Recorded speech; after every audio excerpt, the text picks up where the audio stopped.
आणि आताची एक मोठी बातमी येते मनसर येथे 3 वाहनांचा विचित्र अपघातात तिघांचा दुर्दैवी बळी। मनसर आंबेगाव येथे 17 फेब्रुवारी रोजी पहाटे 5 वाजता नाशिककडील बाजूकडून येणाऱ्या Maruti Swift car MH14 DT 0295 न मनसर अवसरी फाटा येथील पेठ घाटाच्या सुरुवातीलाच गोरक्षनाथ मंदिरासमोरील महामार्गावरून खेडला जात असताना पुण्याकडून येणाऱ्या ट्रक MH12 QG 3351 न डिवायडरला धडक देऊन दुसऱ्या बाजूच्या कारला उडवल्यानं कारमधील तिघे ठार झालेत। अंकुश भांबुरे, वीरेंद्र कदम, रोहित राक्षे सर्व खेड तालुक्यातील मयत झालेत, तर कारचा जळून कोळसा झालाय।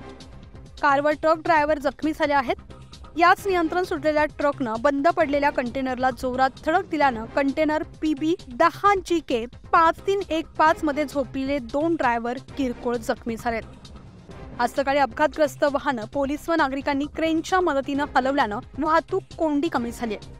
यात आळेफाटा महामार्ग प्रभारी अधिकारी पोलीस निरीक्षक अशोक पिंपळे, मनसर पोलीस स्टेशनचे उपनिरीक्षक सोमशेखर शेटे, ठाणे अंमलदार राजेंद्र हिले, आढारी संजय नाडेकर, पोलीस योगेश रोडे, संजय नलावडे तसेच रुग्णवाहिका चालक स्वप्नील मोरे, गौरव बारणे, अमित काटे, गणेश शिंदे यांनी अपघातस्थळी मदत करून सहकार्य केलंय। न्यूज 15 मराठीसाठी प्रतिनिधी मनोहर गोरगल्ले, मनसर, पुणे।